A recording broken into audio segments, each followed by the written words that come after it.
Welcome back, ladies and gentlemen, to the American Arms channel. For my subscribers and consistent viewers, thank you. And for those who have just stumbled across my videos or maybe haven't seen any of them, welcome. I hope you enjoy it. I hope you get a couple laughs maybe once in a while, provide you with some useful information and maybe a little bit of entertainment. Please check out my other videos, and if you want to get regular updates, of course, hit that subscribe button. Pretty basic stuff here, guys. It's YouTube. It's been around for a while. If we're not brand new to the internet, we should probably know how it works, right? But anyways, as you can tell by the title of the video, today we're talking about the Alien Gear Cloak Tuck 2.0. Yes, there is a 1.0 and a 3.0. This is the middle of the road as of late, which is July 2016. So, what are we looking at? Well, we've got a hybrid holster. It uses a soft backing with a hard gun shell.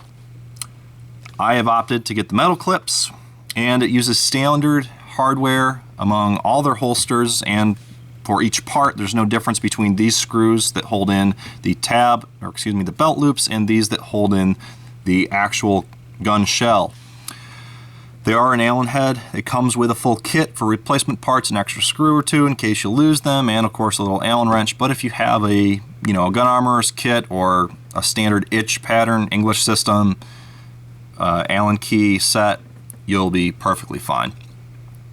So this is the 2.0, and what that consists of is a thin little plastic inner spine for the backing of the pistol, a leather back and a leather front and a neoprene back prevent excess heat buildup. It's kind of like wearing a dry suit or a wet suit for scuba diving.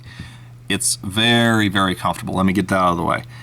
When I do not have the pistol in, I have walked around the house, I sit on the couch, take naps, fall asleep in front of the TV, etc., and I don't realize I have a pistol holster on me. It's that comfortable. It really is. Put the pistol in, and yeah, I know I've got a gun on me. It's there. I mean, that's probably one of the biggest selling points. Besides the price point and besides it's American made, it is extremely comfortable.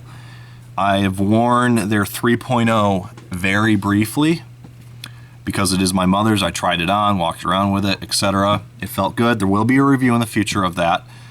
But this holster has seen over a year of use. I received it early to mid-April of 2015, right before I got my concealed carry permit after turning 21, and wore it about with a M&P 40, and then later on when I got my Beretta M9, I carried it with that predominantly, and to this day my Beretta M9 is my daily carry piece, and that's mostly what this gun sees. The only points of knocking that I have, and I have a few for this holster, are as follows. The construction seems a little flimsy when you first look at it, at least the way that the leather is secured to the neoprene. I know this might be a cost-saving measure, but an extra line of thread wouldn't hurt Alien Gear to put in as far as the 2.0 goes. The hardware is exposed on the back, which some people have complained about, and I think that those who said that it's become uncomfortable are probably not wearing underwear. I wear very thin underwear, and this is going to be goofy, and you're going to laugh probably, but this is a pertinent part of this conversation about this holster because, when you wear an inside the waistband holster, what's going to be touching it? Either your bare skin, if you like to, ride cowboy, or, your underwear. So, for ladies, if you're going to wear a holster like this, your underwear generally is going to be higher on the hip and not as covering on your side or back, depending on what kind of underwear you like. Men too, maybe this will apply to you, if you like to wear something a little bit more brief in fabric.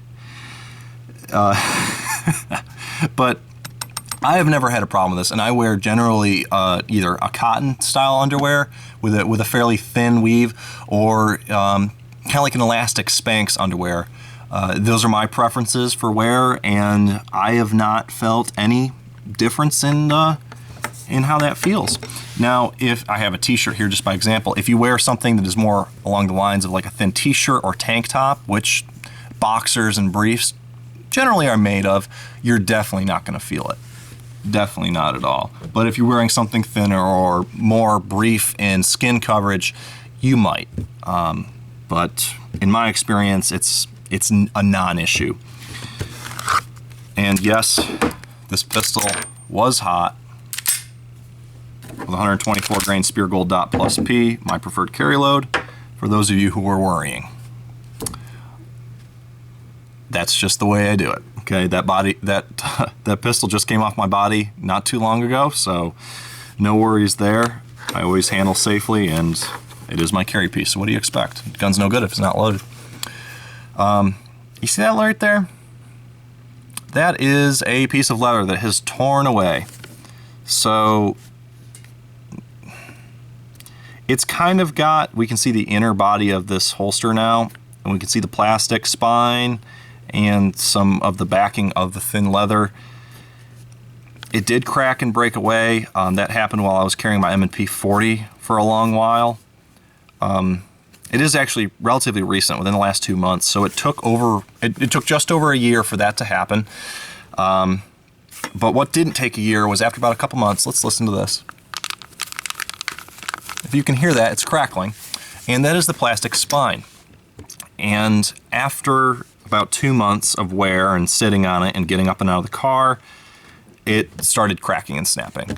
It's basically in pieces now. It sounds like peanut brittle when I really move it around a lot, but it's pretty silent within my body because it's always pressed like this. So I never hear it. It'd be nice if they had put a little bit more consideration in what they were making the spine out of and made it a little bit more durable. There are green spacers for the gun shell and for your belt loops.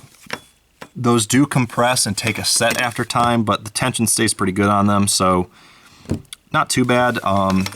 The screws will protrude slightly when you torque them all the way down to my preferred, at least. I've not seen any issues, but if I went any harder on them, they'd probably be poking out enough to actually start to itch me or scratch me through my clothing, my underwear. The only other knock, of course, is that the stitch between the actual leather and this neoprene backing, which is extremely comfortable and breathable, it could use another stitch, and I would like to see it kind of tucked over. Actually, if they could have put a little bit more material and rounded the leather over like this, and then put stitch through it and double stitched it, it might add a little bit of bulk and profile to the holster, but it would have made it a lot more durable. They didn't do that for the 3.0, but if Alien Gear watches this, if anybody at Alien Gear watches that, take my idea and put it into your next holster, the 4.0, whatever you want to call it. I think it will lead to better durability. I have not seen any of the threads come loose. I have not seen any of them start to fray out, but the edges are getting a little bit tattered.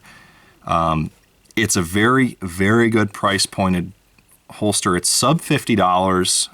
I think with 2 shells, metal clips, shipped to my door. After that, it was somewhere around 58 or 60 bucks. You could be paying 100 to 150 for other crossbreed, for like a crossbreed holster, or I actually don't remember off the top of my head many other brand names, but for complete leather inside the waistband or hybrid holsters, many of them will be much higher than sub $50 and probably exceeding that Benjamin mark. So, nobody likes to throw a Benny down that often if they can help it, and this will help you out. This is a great option, and although it does have those downfalls, you do have the 3.0 out, but I hope this will be a good reference for those who want to know, whether it's worth saving a couple bucks and going with a 3.0, or the 2.0 instead of a 3.0, or if it's just, whatever, I don't like the 3.0 because it's too stiff because of the steel insert or spine or whatever, and it's just, I don't like it. Well, this is a good option too. And you could buy 2 of them and wear them for 3 years and each, and you'd still save more money than it would be to get a leather holster. Leather holsters don't generally last as long as you think they might. They do need care. They can last don't get me wrong, they can last a very, very, very long time with proper care, but eventually they will crack and wear, and you might see small parts breakages, like, you know, a locking leather tab or something like that. Generally on an inside the waistband holster, you're not going to have that, but you could see extensive wear, especially if you have a gun that has some sharper edges. With this, you know, predominantly the reason why that piece came off the inside here is from insertion from the M&P 40. It's got a little bit of sharp corner on the front, and it probably just kept digging it every time it came in and out of the holster, which holster wear is not just from on your body, it's from insertion and extraction of the pistol itself during practice, morning and noon and night when you take it on or off, to arm or either disarm yourself. And well, that's the way it goes. You know, that's where the bear took a big old stinky in the buckwheat as far as, you know, this is concerned. And I think that this information is going to be, again, useful for those who are maybe interested in this holster, or those who simply needed to know, you know, what's the big difference between, you know, the $8 or $10 difference between the 2.0 and the 3.0, because Alien Gear currently, as of, again, July 2016, offers both. So that's where it lies. I've blabbered on long enough. I hope you guys enjoyed this video. I hope it was quick for you. And of course, like, share, subscribe if you want to. And God bless and keep your powder dry, everyone. We'll see you next time.